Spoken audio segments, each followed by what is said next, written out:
Welcome to the Wisdom of Jacob's Ladder. I'm your host, Jacob Cooper, best-selling author of Life After Breath and the Wisdom of Jacob's Ladder. For those of you who are new to my channel, thank you for coming on. Please consider hitting that subscribe button as well as bell notification icon to stay up to date to podcasts coming your way. For those of you who also want to follow me, I'm on mindbodyspirit.fm, where you could follow my audio podcast that's syndicated on a plethora of platforms. Today's guest in the Wisdom of Jacob's Ladder is a special return guest, Lorna Byrne. Lorna is a best-selling author. She's a fellow near-death experiencer, and she will discuss all things related to spirit guides, angels, and generating a lot of the faith and the hope past some of the pain going on within today's world, as well as ways to cultivate a spiritually empowered life. So without further ado, we bring on the wonderful Lorna Byrne on the Wisdom of Jacob's Ladder podcast. Lorna Byrne, thank you so much for being here as a return guest on the Wisdom of Jacob's Ladder podcast. It's an honor to have you back. I'm delighted to be here with you. It's an honor for me as well, because I'm just looking so forward to whatever way God and the angels, guide us in conversation, and just to give that hope back out into the world, into people's hearts and their minds. Yes, my gosh. There's so, like you said, we'll certainly get into throughout the course of our conversation, but you said it best. There is a lot of pain on the planet, which makes me more motivated to have wonderful earth angels like you on the channel, really giving forward powerful information and awareness to those viewers who may be in need. And I think we had a conversation almost about a year ago, but Lorna, I still get emails from how my viewers loved your every word that you said, and it really hit home. So I know now more than ever, the Wisdom of Jacob's Ladder needs guests like you here. But how have you been otherwise? Like, how has life been since our last conversation? I know there's a lot going on in the world right now. What would you say? God and the angels keep me very, very busy, physically and mentally, doing a lot of, podcasts and writing and all kinds of things. But one thing, that God keeps me busy at, and again, that's giving that hope and that love. Mhm. And the other thing I would say, like prayer, because prayer is extremely powerful. Um, and I do always feel that we don't pray enough. We only pray when we feel we're in need, Mm. or we feel someone else is in need. But it would be lovely for us all to, you know, we always kind of focus on ourselves and want to just pray for ourselves and ask for ourselves. And and God loves that, and the angels love that, and I love that. But sometimes maybe say to yourself, well, I'll pray for the stranger, someone out there in the world. Mhm. I don't have to know them or know what kind of life they're living, whether they're in a sense, in say in your eyes considered good or negative. I will just pray for them and ask for them, to give them hope. And we just need to, because the world today, it is very up and down. It's in chaos in one sense, but yet we have to remember there is so much good happening out there, and there's so much positiveness and people showing compassion and love, and they're all the gifts you can't buy. You can't buy love. You can't buy compassion. You can't buy hope or peace or empathy. They're not for sale. They're free. Each and every one of us has all of that inside of us. And I know that's because we have that spark of light or so. It's pure love. And why don't we let that love out? We're inclined to, I suppose, let out more of the anger, or in a sense, the downness. We don't allow ourselves to see the light of hope. We cut it off in that way, and we just need to see it a little bit more in our lives. And Like, I always say you can give someone hope by giving them even a smile, the stranger. That smile, you just smile at someone, and sometimes they might look a bit kind of hesitant at you or something like that, or wondering why you're smiling at them. But you can smile and then look in another direction, because sometimes people find it hard to allow that love to touch them, even that smile. They find, what would I say, sometimes that they're not, what's that word the angels are saying, deserving. They don't deserve that love, Mm, in that way, or be shown that joy or that happiness or that goodness. And again, they're gifts that don't cost you money. They're free. It's like, I always say, open the door for someone, give someone a helping hand getting up a step, or, you know, where we don't want to help as much these days. It's kind of, what will it cost me? And it really mm. costs you nothing. It doesn't cost you anything. Well, Showing a bit of kindness and a bit of love and a bit of compassion. And that's what God and the angels are about. Lots of people would say to me, they want to grow spiritual. They want to reconnect back to nature, back to the world, back to love and compassion and hope. And I mm, tell them, well, you have to be better. You have to be a better person. You can't be judging anymore. You can't be, saying, oh, I don't like that person. You have to actually show that kindness. And it's like sometimes if someone is, let's say, giving out to you, I don't know about that word, but giving out to you or being annoyed with you or blaming you for something, it's like, don't take it personal. mm, You know, it's in a sense, love them back. Why are they mad? Why are they screaming at you? Why are they blaming you for something that you in a sense you've done your best doing in whatever way that is? Because a lot of the time it is that person themselves, they're going through a hard time, and that's why maybe your boss is over anxious, or you know what I mean, stressed out, or someone else in work, or even your child, or even your husband, or your wife, um, or even the stranger on the street getting annoyed over something that they don't need to get annoyed over. So you have to not, what would you say, retaliate back. You have to give that smile. mm. And So true. yeah, I would often say, just take a little breath and step back, and sometimes say, I have to go now. Love you lots, but I need to go. Hmm. Instead of, attacking, Right. and do that, because that helps a lot. Hmm. It seems like from a micro or an individual and collective basis, how we deal with pain matters. And it seems that what you're saying, that when there is pain, it could be a doorway to develop greater senses of empathy and opportunities for us individually and collectively. But it's how we negotiate and engage with some of that pain. For instance, if we had a cut on our arm, we wouldn't pour salt in it. We would find the right remedies and be gentle with it.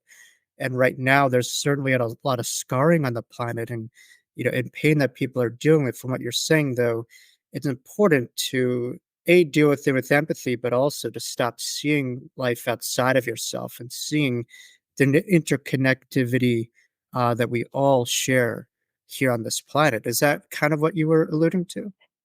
Yeah, because it's in a sense, it's not just about yourself. We have Mm, to connect with each other.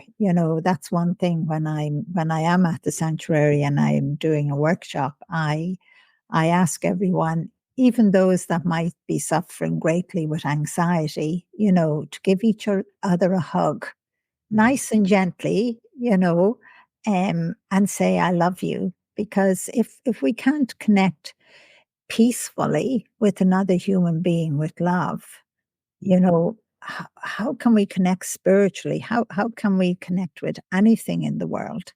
Then we only become so focused on all the material things and expecting the material things to give us all those gifts that we're looking for, Hmm. you Yeah. know, Mm, and we need to change that spiritually as such and humanly, because we have to remember we are a human being, but we are a spiritual being as well. And again, we're a spiritual being because we have that soul, that spark of light of God. So we can be much better. We can mm, do much better. And mm, it's in a sense to take that next step with kindness with the first person you meet, whether that's your child or that's somebody in work or even out in nature. If it's I always say, as you connect more spiritually, you will find nature is kinder to you. mm, It wants to connect to you, mhm, you know, um, and that connection we need spiritually from nature, but we need that connection spiritually from other human beings mm, as well, to show that love and compassion, and to show that we can, I won't say change the world, but change each other, help each other. It's it's kind of like, someone is drowning, someone's in a dark place, and not judging them and reaching out your hand, showing them you're there. They can grab your hand and you will help pull them up. But they have to work on pulling up as well, on that climb out. But we all need to see that light of hope. We need to see, you know, that the world is there for us, that other people are there for us, and that we're not alone. Because I'm meeting and hearing from parents so many, how would I say, you know, they're telling me that their young people are locking themselves away in rooms, mm, you know, or they're not going out and enjoying life. I have often had young people that will come to the sanctuary many, many times. And, I would ask them, "Are you enjoying life?" And they'd say, "No." And I would say, "Well, what do you dream about?" And they would say, "Well, I don't dream of anything, because what's the point?" wow. You That's so know, and sad. that's so sad and so negative. And it's sometimes I would get them to do silly things, actually, just to feel life, you know, and I love always the response you get from that. Mhm, You get the laughter, you get the good feeling, and it's to remind them that that good feeling is there all the time. wow. You just have to reach inside and allow yourself to come forth. Mm. So true. I mean, I think within our world, we say we'll find happiness once a set of circumstances come up, but I say we find joy and peace once we connect to that, and then everything else works itself out in a way. So we're constantly waiting for something to make us happy, and that's our world, that suspense or that reason, but not the practice of joy itself. So, so true. But for viewers listening, I know you mentioned your incredible sanctuary. First of all, I know I'm in New York. I believe you're in Ireland, correct? Is that right or wrong? Yeah, So no, that's correct. that's correct. So amazing. A, we're having this conversation, halfway around the world, and we're connecting to the same concepts. But for viewers who are interested in your sanctuary, tell us a little bit about it and maybe what was the genesis behind it, because I think that is so important to find community or sangha, as they say, especially with this epidemic of loneliness that's been seemingly upticking since the pandemic. And working in the mental health field as a therapist, I see a tremendous increase over the last few years. But earth angels like you, open up this incredible sanctuary that I would love to learn a little bit more about, particularly some of the thoughts behind it and how people could find an oasis of peace with all things Lorna Byrne and her sanctuary. Well, I love the way you say all of that. To me, the sanctuary is such a miracle, and I would always say it hasn't been my plan; it was God's plan because Well, how else could it have happened? It's a complete miracle. Because I don't have money, someone else bought it and gave it, and so many people around the world have helped to where it is today. And I know it's going to keep growing because that's what God had said. That it'll be here for 300 years and more.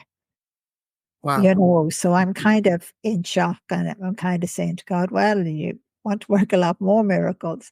But the main miracle I see happening all the time is when people of all ages, all faiths, even those who would say they have no faith, come to the workshops or come to something that is going on. And it gives them that hope, that peace. They Mm, always say when we walk in the gate, it's like as if they've left the world behind. And again, you mentioned the word loneliness. They would tell me that being at the sanctuary, they're not lonely. mm, And they're feeling life, they're feeling alive. I always say you have to ask the people that come.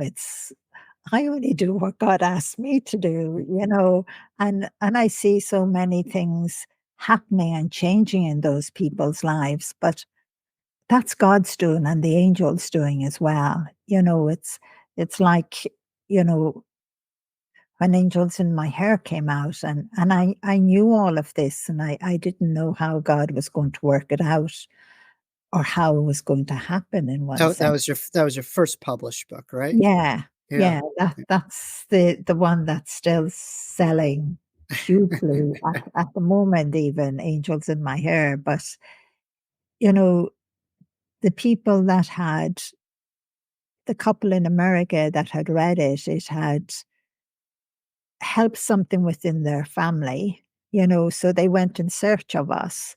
And this is even a miracle as well. I can't tell you the whole story, but it took them some time to find us. But then when they did find us, it even took more time for them to actually, come and visit. And they came to my home, and there's a Mm, huge story there. And they just this home here where I am, where I live, and they just said, we want to help because we're learning more about you and understanding a lot of things you're doing that the world doesn't know even. And they wanted to build on, rooms onto here. Um, but we never got planning permission. And I always remember the wife saying, you know, Lorna, are you sure it's Thomastown? And I said, yes, it's this area. And then the other miracle happened where my family were looking for somewhere that they could rent maybe the odd weekend, that I could give a talk or something so I wouldn't have to travel so much. And then one of the staff that were helping my son out sent him a clip from the internet, and my son sent it to me and said, Mom, click on this. So I clicked on it and I got a terrible shock mm, because the first thing I saw was those two pillars and that gate. And that's where the Archangel Michael had stood before my husband Joe had died. wow. Years before my children were still small.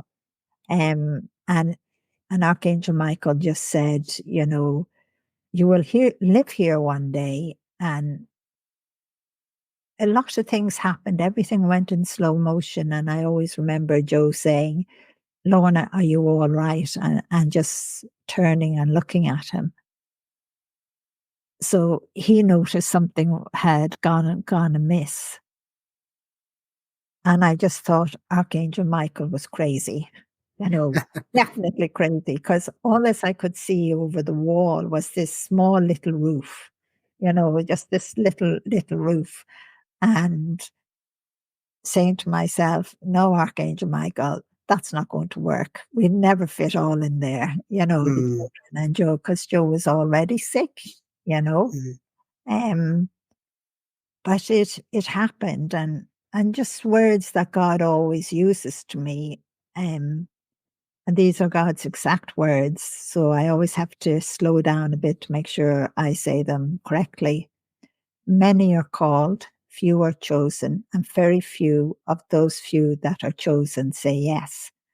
Mm, And that couple said yes. mm.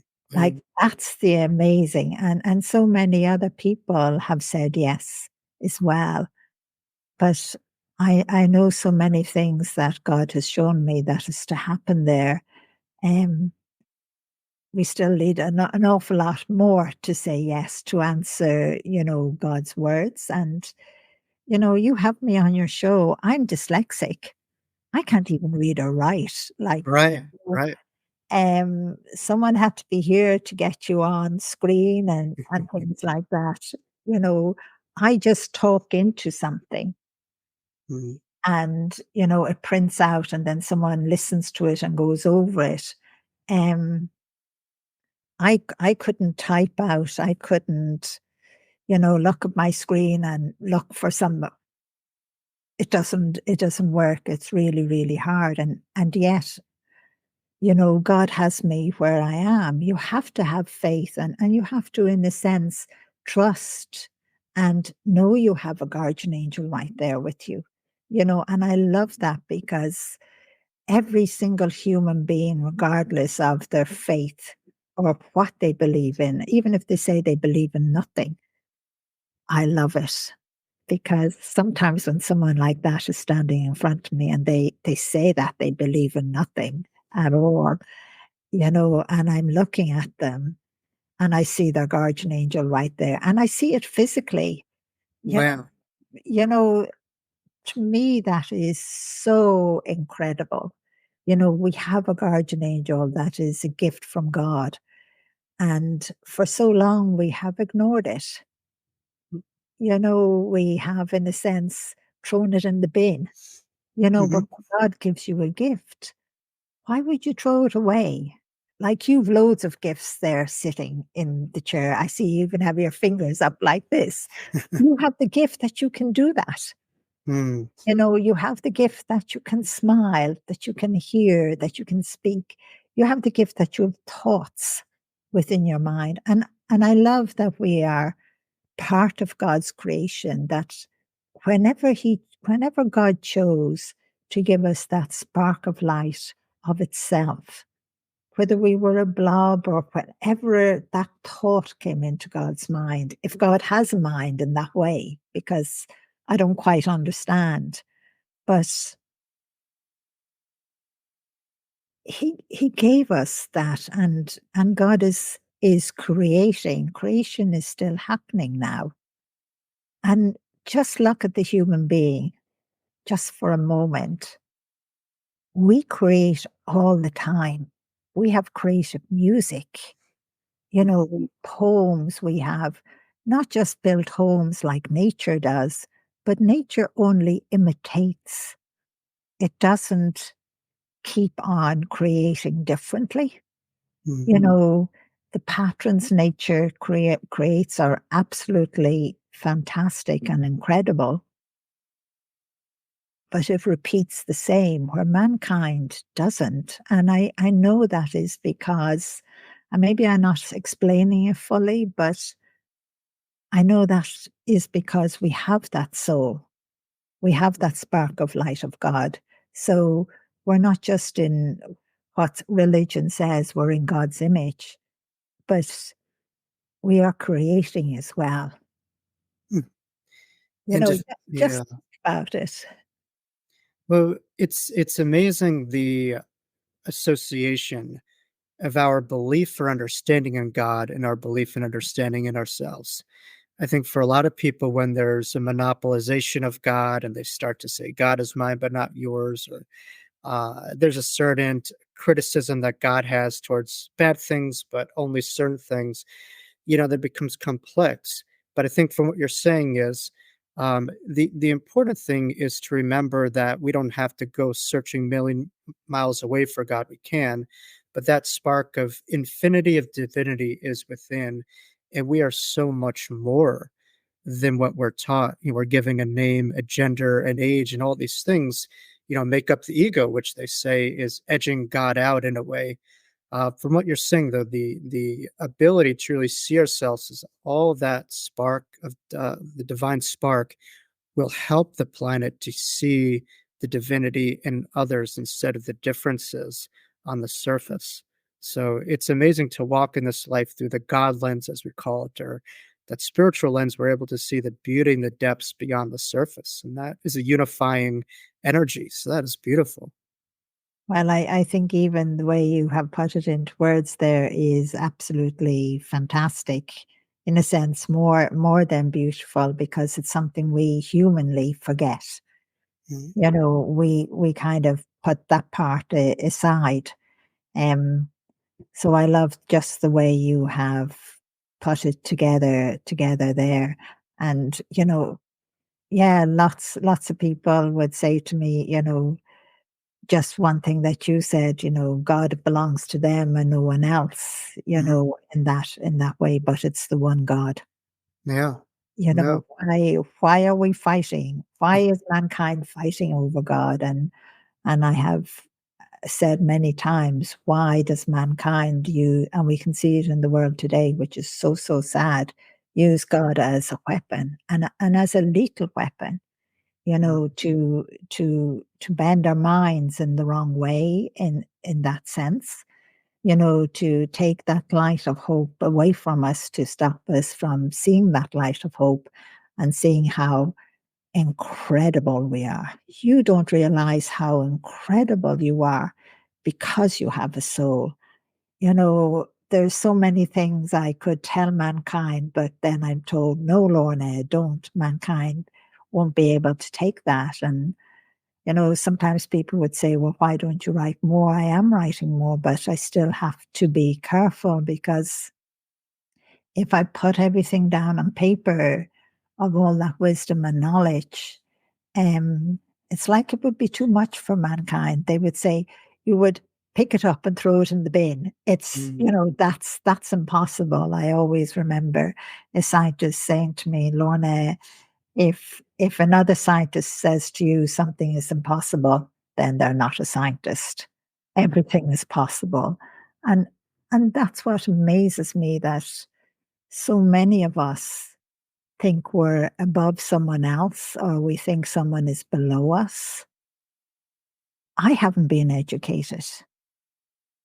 You know, each and every one of us, well, I haven't been educated in the human world. God and the angels have educated me. Um, but we are incredible human beings, and we're so capable of so much more. It's kind of like, maybe, you often hear in a song, let your light shine, let your hope, your love, come forward. It's right there. Yeah. Allow yourself to be happy. Say, I can be. It's like, if it was lashing raining, and I've had people do this before, and let's go out in the rain, and it doesn't matter if all our clothes get wet and our hair gets all wet. Just feel it, that you're alive.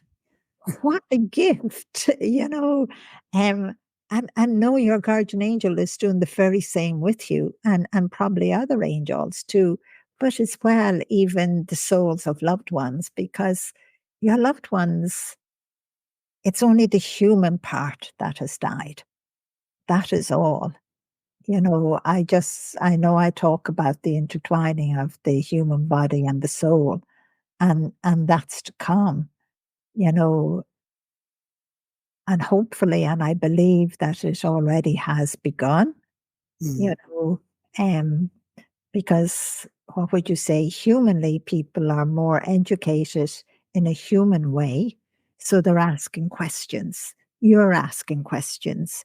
You're asking, why are so many people lonely? Why are we sad? Why are we full of anxiety, fear? Why does somebody have OCD? Or there's a whole load of names.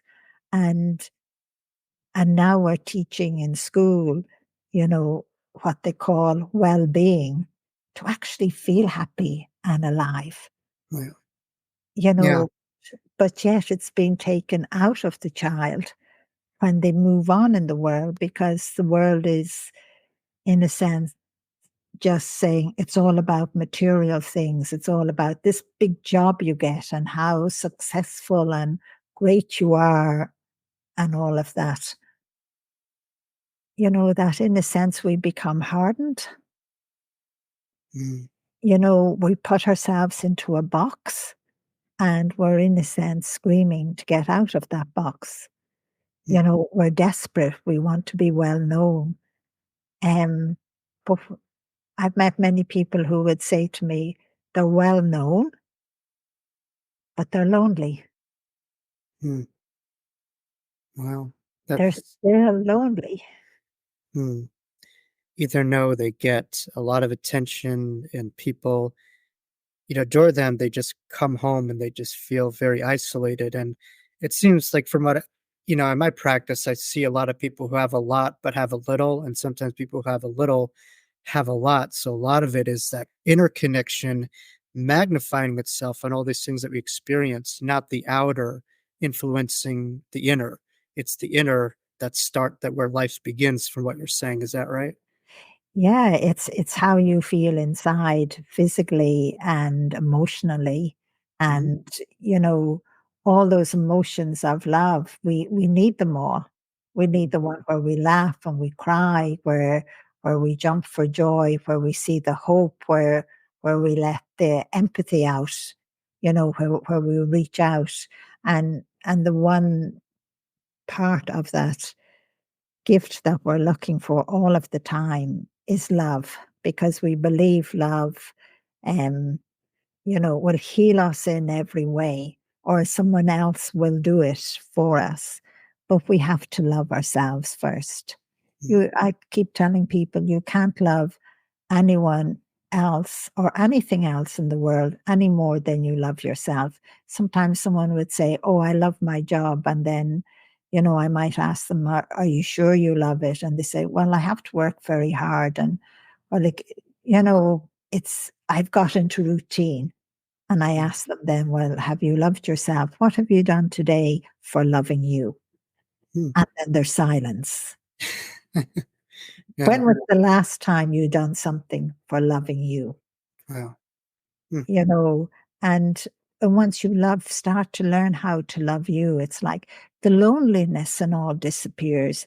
The anxiety starts to disappear, because you're reaching into your soul and you're changing, you're becoming more open. And it's like you're not afraid of connecting with another human being. You're not afraid of saying what you want to say, and yet you will say it in a kind and understanding way. It's like someone that is full of anxiety and they're starting to love themselves. They notice they can put their arms out Mm. and they can give love. And when you give love, you receive love.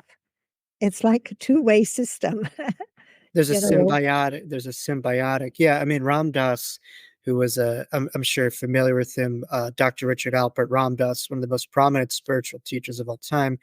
He had a background in psychology. It was a psychologist, I believed, and he said, I don't something like this, like, "I don't see myself as a therapist and a client to client. I think we're all the same. Like, they're giving to me, not giving to them. It's a symbiotic relationship where it's like I'm not better than them. I'm not separate from them. When I'm giving, I'm really receiving." And that's so true from what you're saying. And more people remember that instead of just focusing on what they get rather than what you give is what you get back is amazing. And I think also a lot of people are throughout time have been obsessed about pinpointing the intellectual understanding of God to a specific box. And from what you're saying, it's more about the embodiment of God rather than just searching for it and getting it right. And from what you're saying, the embodiment is through service, is through doing things and not asking for anything in return And as the Bible says, being your brothers and sisters' keeper, like looking out for other people as if, we're one family. And would you say that's like kind of like the play at hand where people to start to focus on the embodiment rather than the intellectual understanding that fits in the box of God? Yeah, I would say a lot of that, be yourself. You don't try and copy and be someone else. And we have so many people in the world today, and the young Mm, especially, wanting to be like all the people that they know is well known out in the world. wow. But you're unique yourself. Please be you, because then you're loving you. Then you're not suffering with depression or anxiety.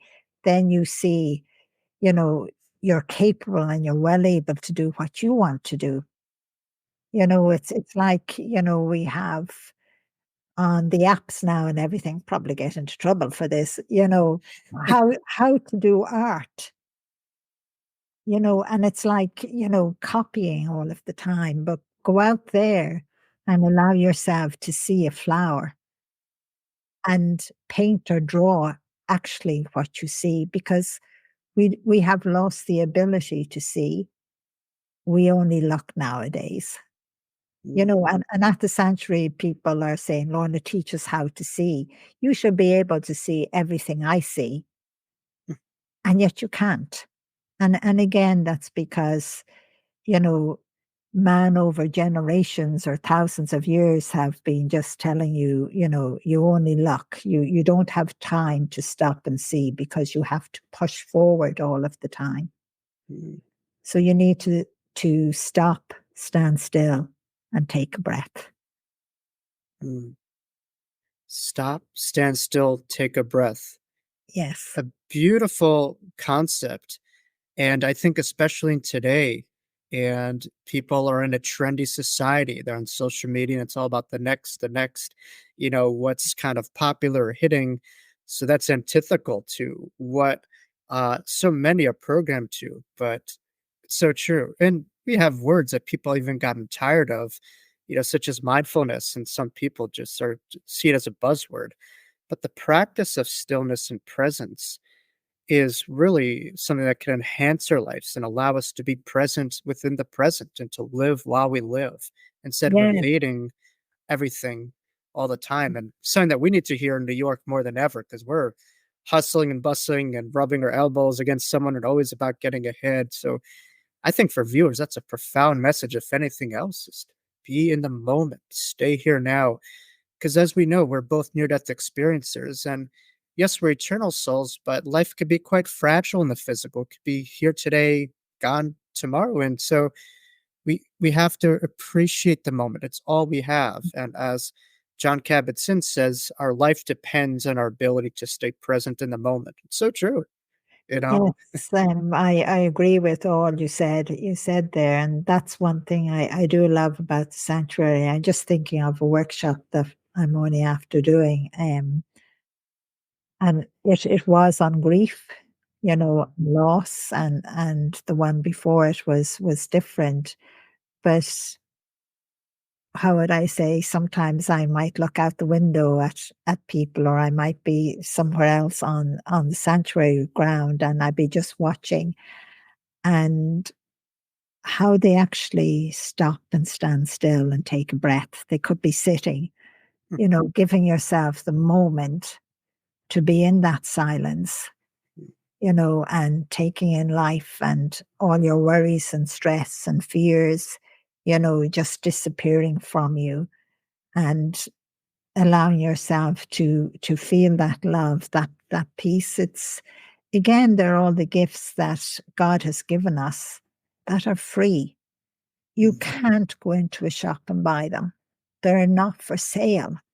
right. And that's one message God has me pouring out to the world. I'm saying it everywhere for I don't know how long, you know, and it's like stand up and be counted and play your part. And when God says stand up and be counted and play your part is where, if you see injustice being done, you should speak up. If Mm, you see something in your community or someone in your community that needs a helping hand, you give them a helping hand and you expect nothing in return. One thing God has taught me since I was a child: give with a pure heart and expect nothing in return. Yeah. You should never even expect a thank you. And people are saying to me, "Oh no, we're trying that, but we're finding it really hard when we don't even get a thank you." And I said, "Well, I'll make it a little harder for you. You do it anonymously, and they never even know it was you. They might be even standing beside you one day and saying, 'It's Mr. John over there that Mhm. gave them the hand.' Yeah. And you just have to smile. That's all. Just give that love." Um, I suppose it's so important for us nowadays because of just so many things changing and so much education, and then we have, climate change, and the climate is changing, no matter how much we want to deny it, and nature is, how would I say, is kind of helping us to wake up, Mm. helping us to see what we have done. When you're given a gift for free, like we have all those gifts for free because of our soul, but then we were given another gift for free, our planet, Wow. and we have no respect for it. We have treated it in the way we have, and now, in a sense, we're kind of, well, why did our planet do this? Why do we have to do all this work now to help our planet to survive? But we have to if we want to live. Wow. But the thing is, I know we can do it because I know we turn this planet into that little glimpse of heaven. We make it so pure, Mm. but we still have that choice. I know we can do it. Yeah. I once heard someone that says, "Yeah, I love how you're bringing nature because I think nature is very symbolic or allegorical, if you will, for the spirit realm." And you look at the sun, you look at the planet, the sun, the planet needs the sun to survive. And I think for all of us, we're also interdependent on our inner light to shine on this world and the ability to live with empathy. And like you said, not focusing on what you can manipulate or extract from the planet, rather how the planet could be only as successful as how we nurture it, how we care for it, what we give back to it, not what we get from it or manipulate it. So true. Side question though, it's interesting. I know we're having a conversation here today, and I know there's a lot of parallels in our personal lives from having a near death experience as young kids to also, I think our English teachers would not ever believe in a million years that we would be authors or people who would reach a lot of people. Myself being in the lowest possible writing course in community college to start off, and was never a good writer, and yourself with as you said, dyslexia. It's just like two people who logically on the surface it doesn't make sense, but there's also a deeper concept to that. And I get this asked all the time about our potential and how we could really maximize it. And I think we're both people who in many ways have gone beyond just the surface. And I'm wondering for you to speak to others out there how they too could really find their most potential that would be maybe illogical on the surface and something that just does not make sense. What was your secret sauce, if you will, to to having a life that's very much illogical on the surface that has impacted so many people? Well, to me, it is incredible, and again, I would say it was God's plan, not mine. But Mm, I can't read or write, so I never done a writing course or right. anything like that. And lots of people from around the world, and especially those that, you know, like school would have put them in the back of the class because I was put in the back of the class, or people look down on them, you know, reach inside of you and be you, I would say. Mm, Like, to me, this has just all been a miracle. I eventually said yes to God. I would do it. I always remember that day with Archangel Michael. mm,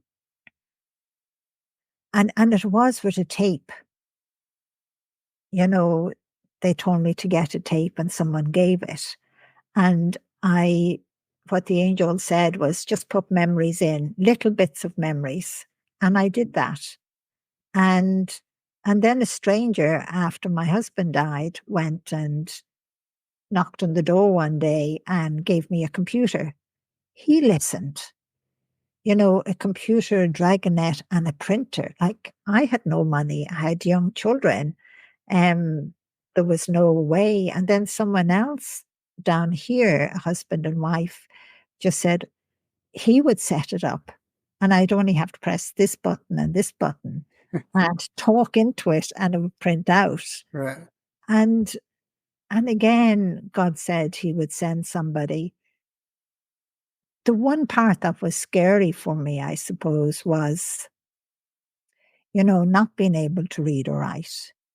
And I am extremely shy. You might think I'm not, but I am, you know. But I suppose one thing I said to God, but I'll be ridiculed and laughed at, because that is something that even when I was a child, I was considered retarded. Wow. And you have to remember, way back then, they didn't know what dyslexic was. So everybody that was dyslexic then was put in a box and was considered retarded. And the angels would say to me, don't tell anyone, keep it a secret. And they did that to protect me, because they had told me when I got a little older that if I said something, I would be locked up. Hmm. That's what they did. Wow. Way back then. And they probably still do the same thing like that in different parts of the world. So if you're dyslexic, or, you're just a bit slower, you think you're a bit slower than everybody else. But God has given you gifts that those that think they're ahead of everyone else don't have. Hmm. Hmm. And again, it's to discover you, like you've discovered you. Hmm. And it's to stay you, to stay don't change for anybody. If you start to change for everybody, you will lose it. You would then be saying, Lorna, I did this and and it never worked. Hmm. Why didn't it work? Because you weren't being you. You weren't being the true you. Like, and I would have many college students who would say, I gave them the hope, the encouragement, because they said, if you could do it, Lorna, I can do it. I can do an exam. I can work at it. I can be me. I can do it in my way and get it done and get my degrees and whatever. Like, and then I would meet students that would say, Lorna, I have all these degrees. I'm highly intelligent and all of that, and I got all these degrees, but they aren't me. I give them to my parents to put up on the wall because they wanted me to do it. Wow. Be you. Don't have your parents spend a fortune on something you don't want to do. And you get all those high degrees and they put them on the wall, and then you go off and you say, well, I want to be an agriculturist, or I want to, connect with nature. I want to, I always remember this beautiful young lad, and he came to a workshop, and he's in college and he's working hard, and I said, well, make sure you only do what you want to do, to be you. Don't be anyone else. And he says, Lorna, I've already read Angels in My Hair, and I know what I want to do, and I'm going to do it. And I said, what's that? I was waiting just to smile. And he says, I'm going to space. Hmm. And I believe he will do it, because he's going after something he wants. He's been him. Hmm. He's fascinated by it. So when exams come up, he's working on them. He's not just saying to himself, oh, I have lots of brains to burn, so I won't bother. He's going to make that extra effort that others won't make. Hmm. Wow. because he's been him, and he's going to be happier. And he's not going to be full of anxiety, over full. We need some, but he's going to have that courage and confidence, and he's going to see that light of hope. So I told him, no drugs. And Yeah, if you yeah, drink alcohol, you must keep it down nice and low, yeah. you know, if you want to go to space. And I pointed back up at the sky.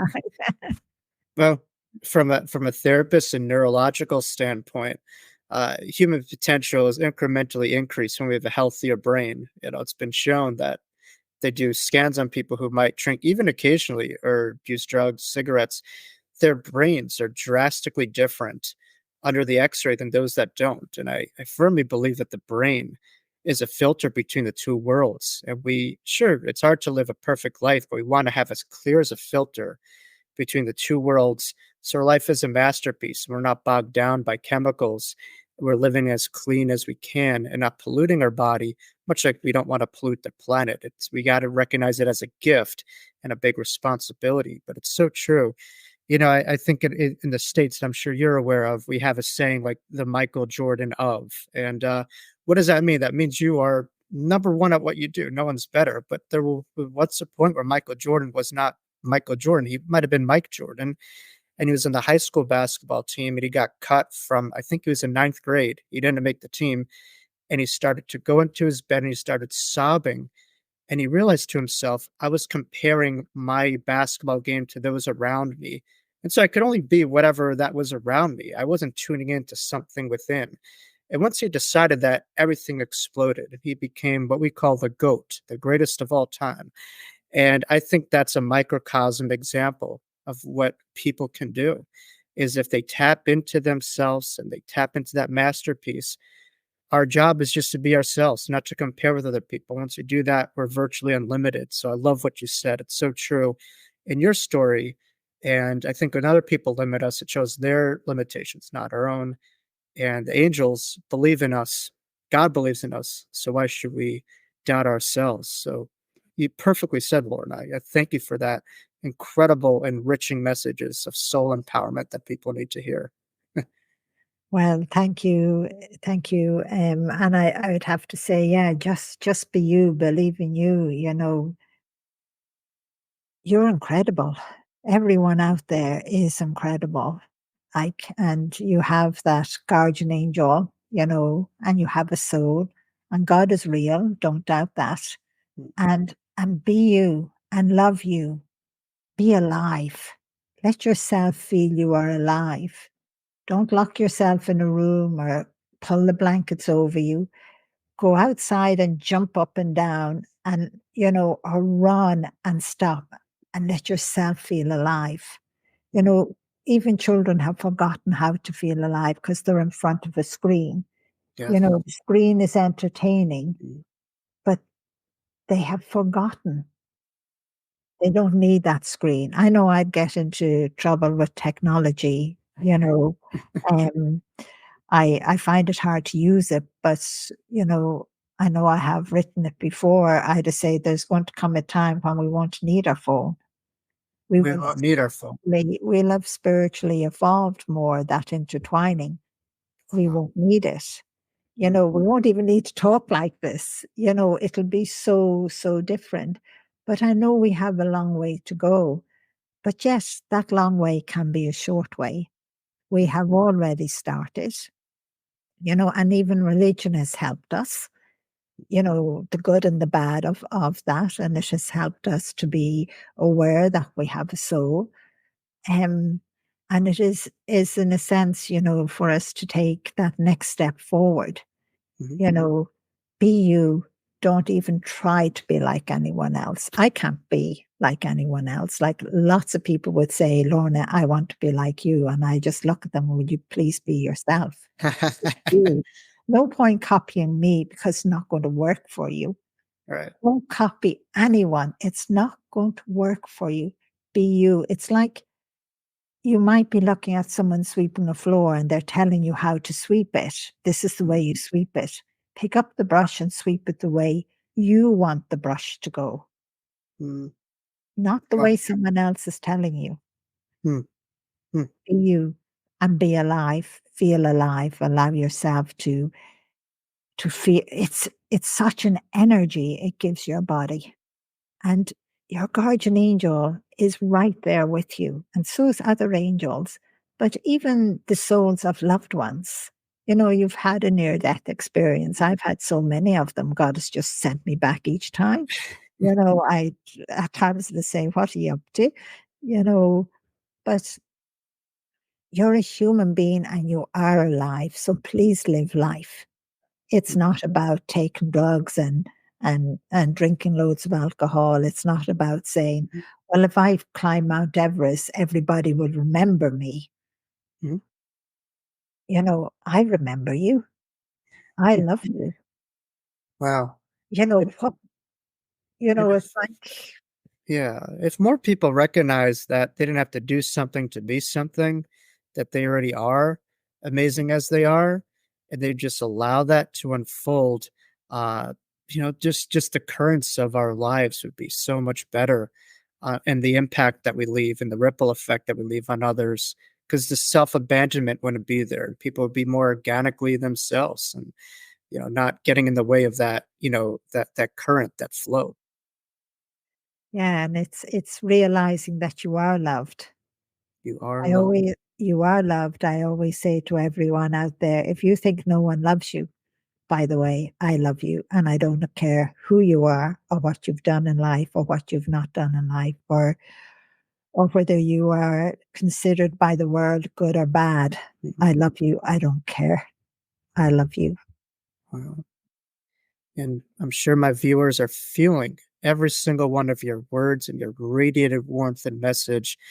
Um, so I thank you immensely, Lorna, for being an honored guest.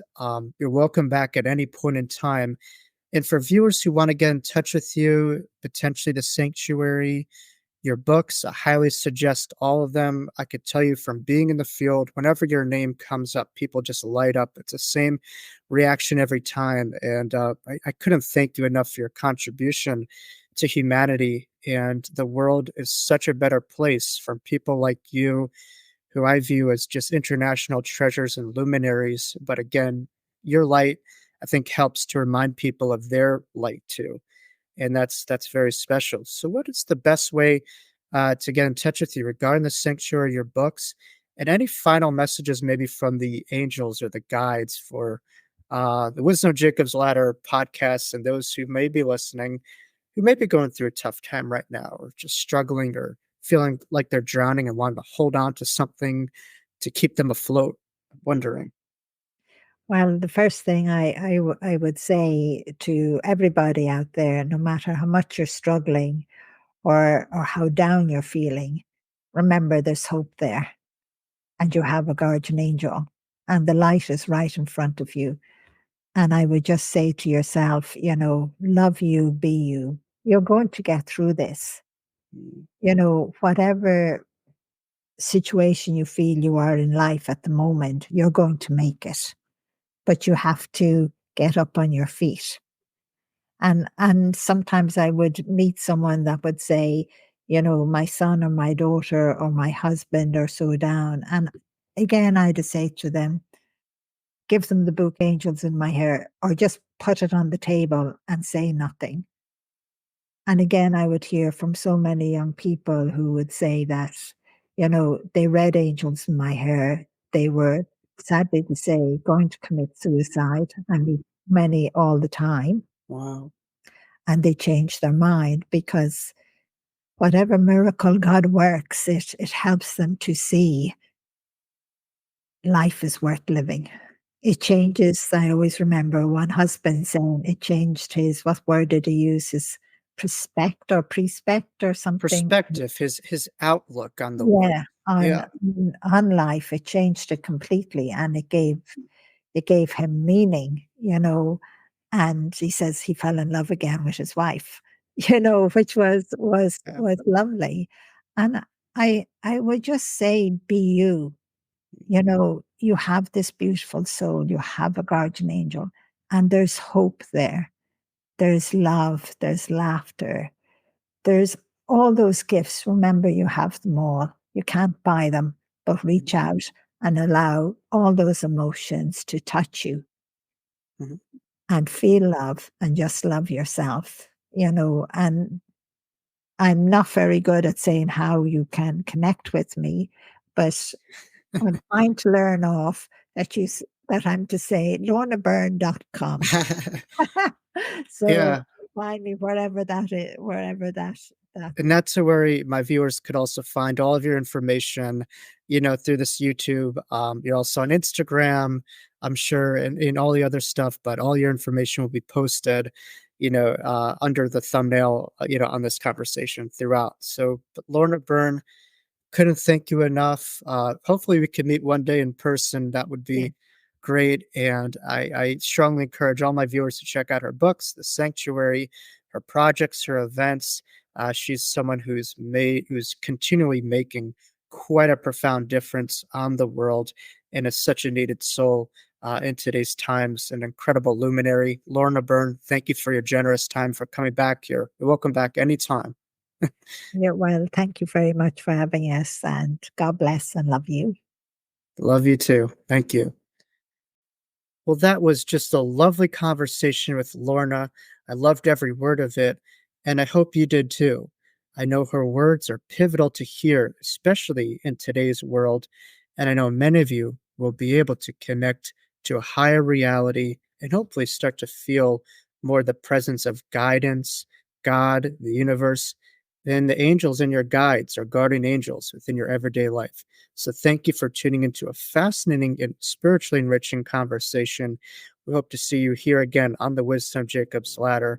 Please consider and share your comments, as well as hitting that subscribe button to stay up to date to conversations like these coming your way. Thank you all. We'll see you soon.